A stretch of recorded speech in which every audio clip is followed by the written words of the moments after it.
Selamat berjumpa kembali dengan saya. Pada kesempatan ini saya ingin menyampaikan beberapa hal, menginformasikan pada mata kuliah sosiologi dalam keperawatan. Topik yang akan saya bahas pada kesempatan ini adalah masalah-masalah sosial kemasyarakatan. Seperti kita tahu bahwa kehidupan sehari-hari akan menjadi, setiap orang akan menemukan persoalan atau masalah. Tetapi pengertian sehari masalah itu adalah suatu hambatan yang dialami dan membutuhkan pemecahan dengan cara yang benar dan tepat. Beberapa pendapat juga mengatakan bahwa masalah merupakan kesenjangan antara kondisi yang diharapkan dan kenyataan dihadapi. Nah, kita perhatikan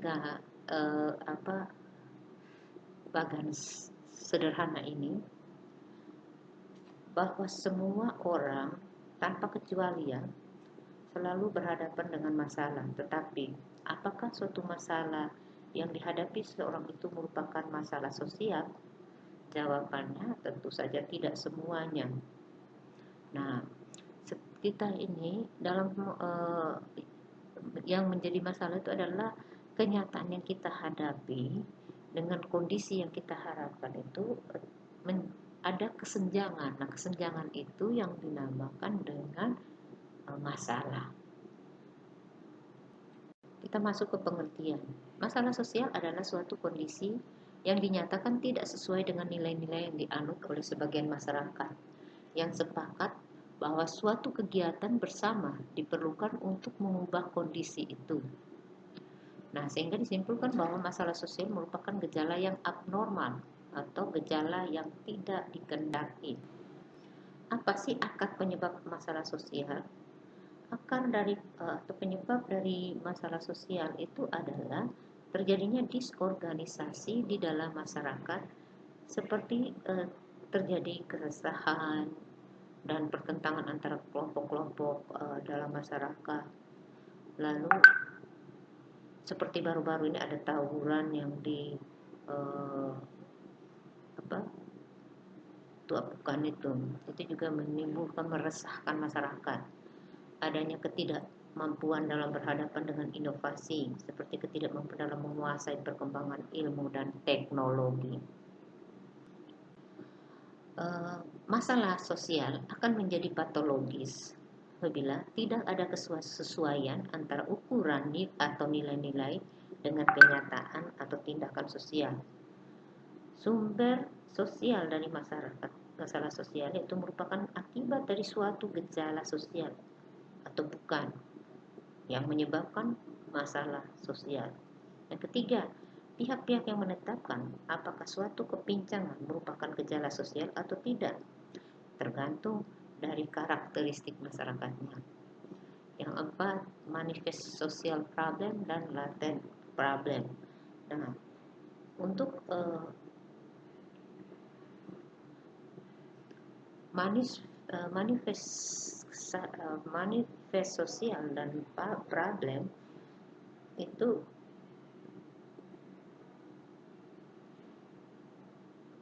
adalah suatu kejadian yang dianggap salah oleh masyarakat. Kejadian itu diperbaiki atau dapat dihilangkan. Misalnya, seorang yang ketahuan mencuri, dia akan pasti ditangkap, kemudian akan dipenjarakan.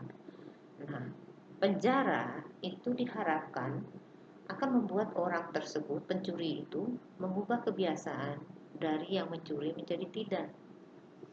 Lalu latent social problem, yaitu kejadian yang dinilai berlawanan dengan aturan atau norma yang ada, namun tetap diterima dan dianggap bukan suatu masalah sosial.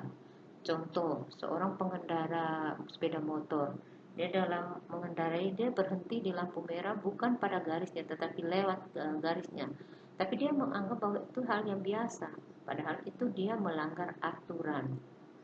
Nah, masalah sosial menjadi patologi adalah perhatian masyarakat dan masalah sosialnya. Selanjutnya, sistem nilai dan dapat suatu masalah yang diperbaiki. klasifikasi sosial. Ini berdasarkan sumber-sumbernya. Ada ekonomis, menyangkut masalah kemiskinan, pengangguran, dan lain-lain. Biopsikologis, itu misalnya biologi, penyakit. Psikologis, misalnya ada bunuh diri, disorganisasi jiwanya, dan lain-lain.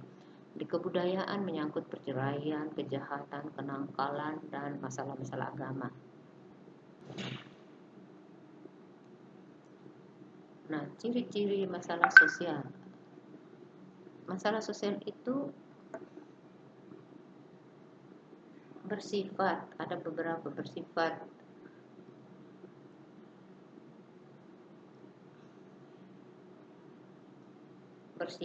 reaktif.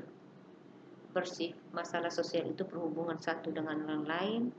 Masalah sosial itu selalu bersifat kompleks. Masalah sosial itu berubah dari waktu ke waktu. Masalah sosial ya, dapat dikelompokkan, dan masalah sosial itu dapat berdampak normal dan dalam pelaksanaan nilai-nilainya. Nah, masalah sosial bersifat reaktif. Sifat reaktif ini karena masalah sosial ini terkait sangat erat dengan nilai-nilai moral yang dijadikan pedoman bagi suatu masyarakat untuk menentukan baik dan buruk serta benar dan salah. Juga terkait erat dengan struktur masyarakat yang biasa dijadikan tolok ukur bagi kondisi yang normal dan abnormal, yang pantas dan tidak. Suatu kondisi yang merusak tidak selalu akan mendapat penilaian yang sama dari dua kelompok masyarakat yang berbeda. Nah, dari contoh ini misalnya tentang polusi tadi, misalnya suatu kondisi merusak, mendapat contoh tentang polusi. Kita tahu bahwa ada media massa yang memperdebatkan mengenai masalah para LSM yang bertindak melestarikan lingkungan. Kedua belah pihak pasti memberikan argumen yang sangat berbeda pendapatnya. Dari polemik ini kita dapat melihat sifat reaktif dari suatu masalah. Maksudnya suatu kondisi tertentu bagi suatu kelompok kemungkinan merupakan suatu masalah, tetapi bagi kelompok lain itu tidak masalah. Selanjutnya, masalah sosial saling berhubungan satu dengan yang lain. Artinya, ia bersifat implikatif.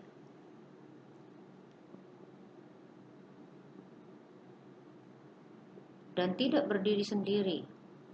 Misalnya, kemiskinan senantiasa disertai dengan kebodohan, gangguan penyakit, kejahatan, tempat kumuh, dan banyak lagi.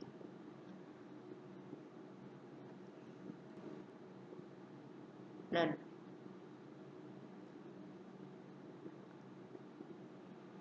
menurut Gracia dan Miliante ini, dia membuat terminologi masalah sosial itu ada masalah primer, ada masalah sekunder, dan masalah tersier.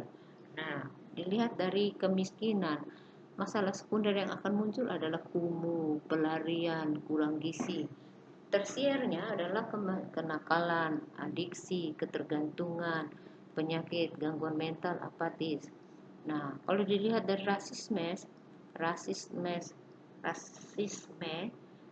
itu sekunder, itu pelarian, diskriminasi, dan konflik.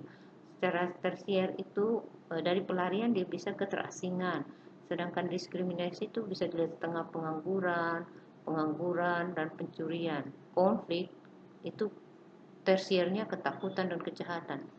Sedangkan dari primer perang itu ada kematian, cacat, kerusakan sekunder dari penghidupan. Nah, kalau kematian itu menjadi yatim piatu, janda. Kalau secara catat fisik, lapangan kerja untuk catat ketergantungan itu kan kurang. Lalu kerusakan sumber penghidupan, kekurangan makanan, meningkatnya harga. Nah, itu yang membuat itu yang dirumuskan paradigma terminologi yang diperlihatkan oleh Gracia, memperlihatkan hubungan antara masalah sosial dengan dampak-dampak yang akan terjadi. Lalu masalah sosial bersifat kompleks. Nah, salah satu ciri masalah sosial ini adalah sifatnya kompleks, tidak sederhana yang dipikirkan orang. Masalah sosial tidak pernah muncul mendadak, melainkan dilatar belakangi oleh penyebab yang kompleks dan rumit. Penyebab dapat ditelusuri melalui berbagai proses, baik proses ekonomi, sosial, politik, maupun kepribadian. Masalah itu dapat merupakan hasil interaksi faktor-faktor intern dan ekstern. Akibat yang ditimbulkan juga dapat beraneka ragam, menakjubkan, dan sering di luar dugaan. Masalah sosial selalu berubah dari waktu ke waktu. Ini seorang peneliti namanya R.H. Lauer teridentifikasi adanya paling tiga jenis masalah dilihat dari perhatian yang diberikan masyarakat.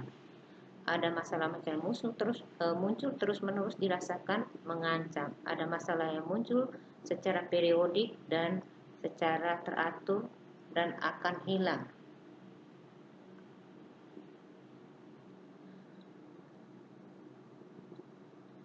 Hasil yang diperlihatkan tiga jenis itu terlihat masalah dari ini menurut penelitian dan pengamatan ya, mengetahui gambaran permasalahan yang dirasakan masyarakat oleh Amerika, dan hasilnya bahwa secara tadi sudah dijelaskan bahwa terus-menerus mengancam, muncul secara periodik, secara perlahan-lahan dan apa. Itu misalnya perang dan damai muncul secara terus-menerus. Masalah ekonomi termasuk masalah pengangguran yang muncul secara teratur. Merosotnya nilai agama dan moral muncul secara periodik. Itu contoh-contoh itu menurut penelitian ya. Selanjutnya masalah sosial dapat dikelompokkan. Nah, ini dilihat dari penyebab timbulnya masalah. Dilihat dari penyebab timbulnya masalah, ada masalah sosial yang bersumber fisik, misalnya penyakit fisik dan cacat. Ada masalah sosial yang bersumber dari mental, misalnya gangguan mental dan jiwa, keterbatasan mental. Lalu masalah sosial bersumber ekonomi, misalnya kemiskinan dan pengangguran. Masalah sosial bersumber budaya, misalnya masalah kesejahteraan, jompo, gelandangan, kejahatan, kecanduan minuman keras.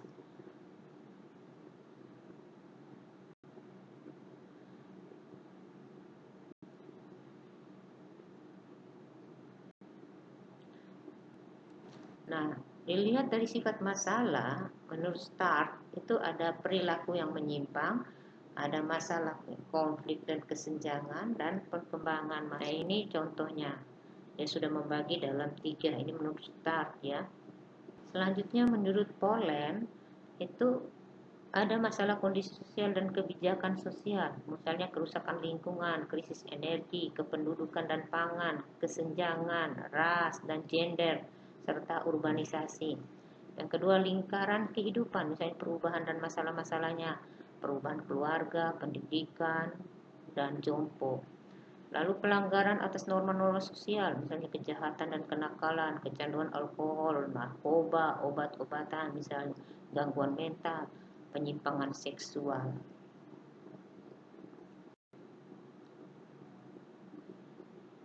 Ini 3 kelompok besar menurut Manis ya. Dia membuat gambaran ada masalah, kalau 3 kelompok besar, ada masalah dunia, misalnya meliputi peperangan, kependudukan, lingkungan, dan sumber daya. Lalu masalah kemasyarakatan meliputi pemusatan kekuasaan, kemiskinan, rasial dan etnik, serta kejahatan. Lalu masalah personal itu misalnya meliputi gangguan mental, kecanduan alkohol dan obat, dan proses menjadi tua atau jompo. Itu klasifikasi menurut Manis ya. dalam masalah-masalah sosial. Selanjutnya, masalah-masalah sosial merupakan akibat normal dari kegiatan-kegiatan kemasyarakatan. Kita tahu bahwa sekarang era globalisasi, saat ini transformasi informasi, kita tahu bahwa ada zaman milenial dan lain-lain. Semakin orang mudah mengakses informasi, semakin lancar, tetapi dampaknya sangat luar biasa dan itu tidak bisa dihindarkan, apalagi pada masa corona sekarang, segala serba pakai internet. Dengan semakin mudahnya masyarakat mengakses, timbul masalah-masalah baru, kecanduan internet dan lain-lain. Tetapi ada yang disebut dengan cybercrime. Itu bisa mengakses situs-situs porno dan lain-lain. Ini yang ditakutkan merusak masa depan bangsa. Kalau tidak dikendalikan, maka diharapkan kita menggunakan dengan bijak penggunaan internet maupun gadget yang kita guna sesuai dengan keperluannya saja, bijaksana dalam penggunaan. Nah, bagaimana menentukan masalah sebagai problem? Nah, kita lihat, kita membuat 3 kriteria atau dimensi yang utama. Harus tiga-tiganya. Kalau salah satu tidak, berarti tidak masuk dalam penentuan. Yang pertama, masyarakat resah. Keresahan itu mencerminkan bahwa masalah terkait dengan kesadaran moral anggota masyarakat. Yang kedua, keresahan umum. Berarti dalam masyarakat telah mulai terbentuk persamaan persepsi terhadap ancaman yang ditimbulkan oleh adanya masalah. Tiga, mulai berkembangnya kesadaran dari masyarakat. Nah, ini kesalahpahaman mengenai masalah sosial, menganggap bahwa masyarakat menyetujui masalah sebagaimana adanya, masalah sosial bersifat alami dan tidak dapat dihindarkan, masalah sosial itu abnormal, masalah sosial itu disebabkan oleh orang jahat, masalah sosial itu disebabkan oleh masalah sosial yang berkembang sebagai akibat pemberitaan, masalah sosial akan berhenti dengan sendirinya, masalah sosial dapat diselesaikan tanpa perubahan kelembagaan. Faktor apa saja yang bisa mendukung dan sebagai penguat? Ada faktor intern dan faktor ekstern dan faktor penghambat. Yang intern ya dari dalam diri sendiri. Kalau ekstern mungkin masalah dari lingkungan, budaya, yang norma kita yang menggunakan. Nah, faktor pendorong adalah spiritual kita dan faktor penghambat banyak sekali. Nah, bagaimana cara kita mengatasi? Ada upaya preventif, upaya rehabilitasi, ada upaya represif, dan upaya persuasif dan kohesif. Terima kasih atas perhatiannya. Sukses untuk kita semua. Salam sehat jiwa. Tuhan memberkati.